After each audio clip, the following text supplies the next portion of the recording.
Evet, günümüzün insanı pek çoğu, çeşitli nimetlerden suni bir zevk almak için, sofraları donatıp önüne getirmekte, koymakta ve kaldırmaktadır.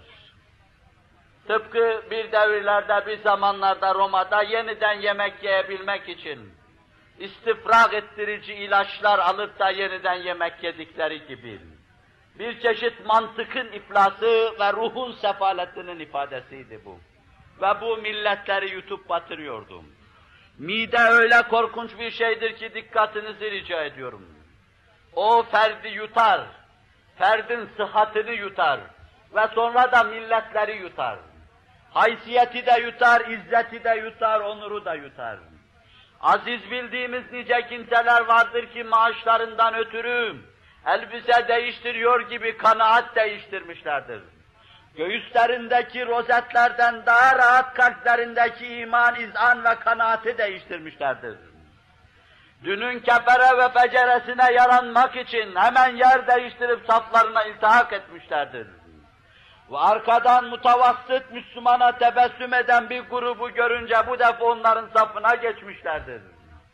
Bunlar midelerine esir olmuş, kalplerini midelerine yedirmiş, Faust hikayesinde olduğu gibi çok defa tekrar ettim size. Kalbini Mefisto'ya satmış olmanın ifadesidir. Ve bunlar asla ve kata ruh sefaletinden kurtulamazlar. Mide ferdi haysiyetiyle yutar.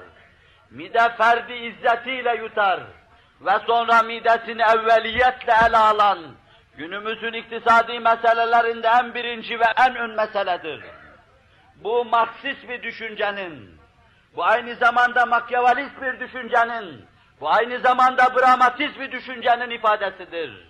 Fayda, telezzüz ve refah esasına dayalı olarak ferdin huzurunun hikaye ve serencamesini ele alma, tamamen materyalist bir düşüncenin ifadesidir. Radyoları dinleyiniz, televizyonlara muvakkaten kulak kesiliniz, midenin dışına çıkamadıklarını, bağırsak içindeki gaide içinde boğulduklarını göreceksiniz. Yeme içme hep ambarda dolaşacak, gaide içine girecek, dışarıya çıkacak, gübre olacak, tarlalara saçılacak ve sonra yine mideye matuf ondan bir şeyin çıkıp çıkmayacağına bakacaklardır.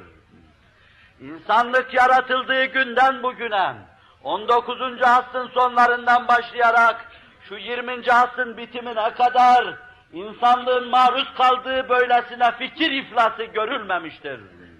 İnsanlığı cebri ve tav'i, hususiyle ilim yaparak, küfür ve dalalete ilmi bir hüviyet vererek, hatta o meseleyi marife intikal ettirmek suretiyle, intikal gayreti içine girmek suretiyle, af buyurun insanlığı hayvanlaştırma gayretine 20. asırda şahit olduğumuz kadar şahit olmamışızdır.